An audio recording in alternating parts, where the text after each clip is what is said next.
Perkenalkan, saya Elsie Jayanti Durunapitupulu dengan NIM 21042139 dari Departemen Ilmu Administrasi Negara, Fakultas Ilmu Sosial Universitas Negeri Padang. Pada saat ini, saya akan menjelaskan tentang pengaruh kekuatan atau kekuasaan dan politik terhadap perilaku organisasi. Materi yang pertama adalah tentang cara-cara memperoleh kekuasaan dan politik. Kekuasaan adalah kapasitas seseorang, tim, atau organisasi untuk mempengaruhi yang lain. Kekuasaan tidak dimaksudkan untuk mengubah perilaku seseorang, melainkan potensi untuk mengubah seseorang. Ada 5 sumber-sumber kekuasaan dalam organisasi. Sumber yang pertama adalah legitimate power. Legitimate power ini yakni kesepakatan anggota organisasi bahwa individu dalam peran-peran tertentu dapat menentukan perilaku tertentu dari orang lain. Legitimate power biasanya ditentukan oleh deskripsi pekerjaan dalam suatu jabatan. Misalnya, seorang atasan memiliki kekuasaan untuk meminta bawahannya melaksanakan tugas-tugas organisasi sesuai dengan kapasitasnya.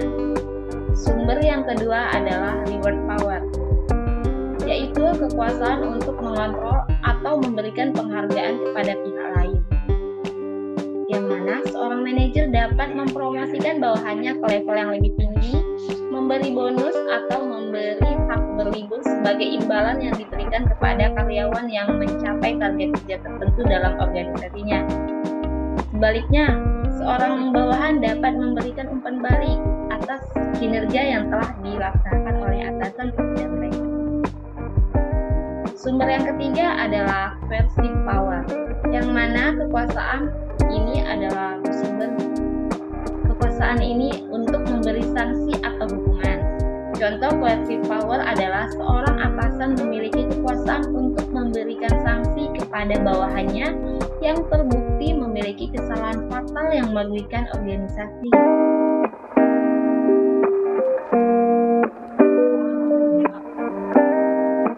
Sumber yang ketiga adalah expert power, yakni kekuasaan yang berhubungan dengan kemampuan, keahlian, atau pengetahuan yang dimiliki oleh individu.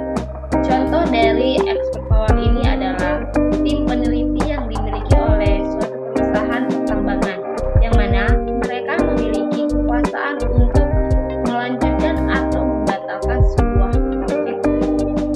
Sumber yang terakhir adalah reference power, yakni kekuasaan yang diasosiasikan dengan karisma seseorang. Secara ilmiah, definisi reference power ini memunculkan perdebatan di kalangan para ahli karena ukuran karisma yang sulit untuk distandarkan antar individu. Namun, secara faktual, reference power ini memang ada di dalam kehidupan berorganisasi. Contohnya, di banyak perkampungan di Indonesia ada banyak tokoh-tokoh masyarakat yang disegani karena memiliki karisma. Misalnya seperti Presiden Soekarno yang terkenal sebagai presiden dengan karisma yang tinggi. Materi selanjutnya adalah tentang politik dalam organisasi.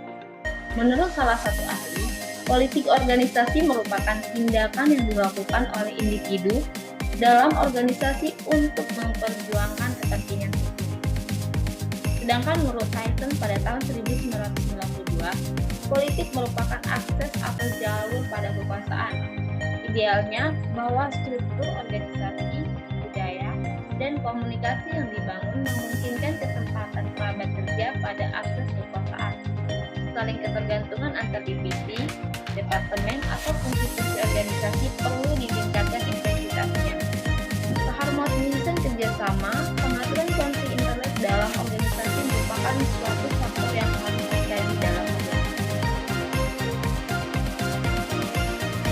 Dalam paper tahun 1992, dikutip dalam Gilbert dan Baron tahun 2020, mengemukakan beberapa aspek situasi yang memunculkan aktivitas politik dalam organisasi sebagai berikut. Yang pertama, perilaku politik biasanya muncul pada saat ada ketidakpastian, sumber daya yang langka, unit-unit atau individual dan kelompok yang memiliki kepentingan yang terkonflik, dan saat anggota-anggota organisasi memiliki kekuasaan atau power yang hampir sama.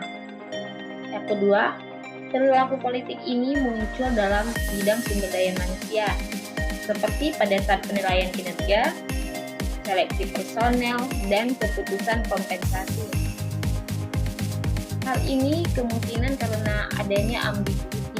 Lingkungan organisasional bersifat ambigius karena tidak adanya kriteria evaluasi yang jelas, sehingga organisasi cenderung kurang bergantung pada hasil yang dapat diukur dan lebih pada usaha pekerja, potensi yang dipersepsikan, dan karakteristik, nilai, dan sikap personal. Semua hal tersebut dapat diubah melalui manipulasi pertimbangan. Hal ini dikutip dari Ferris dan King pada tahun 1990.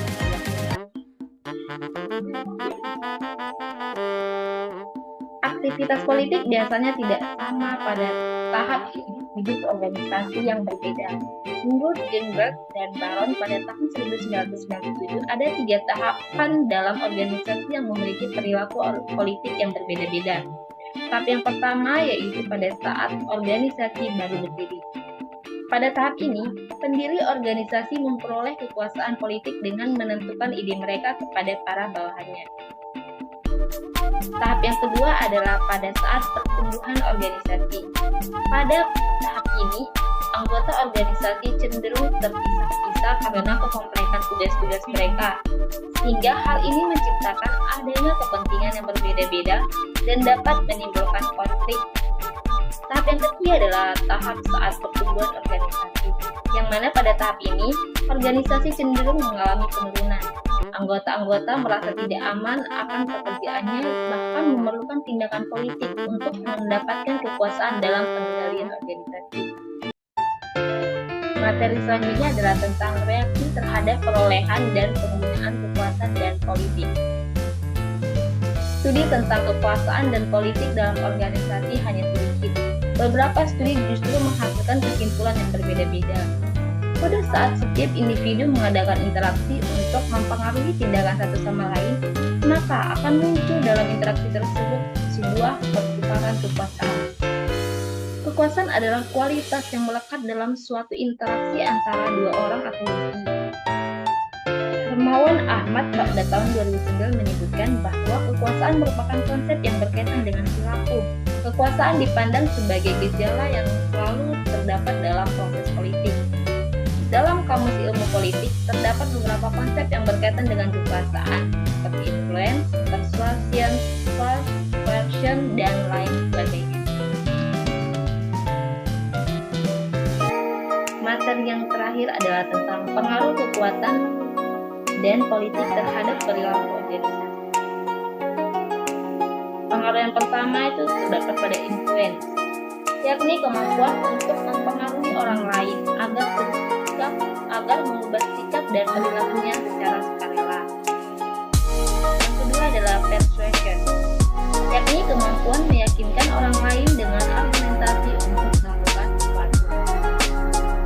Selanjutnya adalah force, yakni menggunakan tekanan fisik seperti membatasi kebebasan, menimbulkan rasa sakit, ataupun membatasi pemenuhan kebutuhan biologis pihak lain agar melakukan sesuatu. Dan yang terakhir adalah coercion, yakni peragaan kekuasaan atau ancaman dan paksaan yang dilakukan oleh seseorang atau kelompok terhadap pihak lain agar bersifat dan berperilaku sesuai dengan kehendak pihak yang memiliki kekuasaan. Politik penting artinya dalam suatu organisasi karena di dalamnya terjadi suatu proses organisasi yang mempunyai dampak terhadap perilaku setiap individu atau anggota yang ada di dalam di dalam organisasi. Politik dalam organisasi merupakan suatu proses dalam memahami proses manajerial. Politik merupakan perilaku yang secara organisasi nasional tidak ada sanksinya yang mungkin dapat merugikan bagi tujuan organisasi atau bagi kepentingan orang lain dalam organisasi. Kekuasaan adalah kemampuan seseorang atau kelompok untuk mempengaruhi tingkah laku orang atau kelompok lain sesuai dengan keinginan dari pelaku.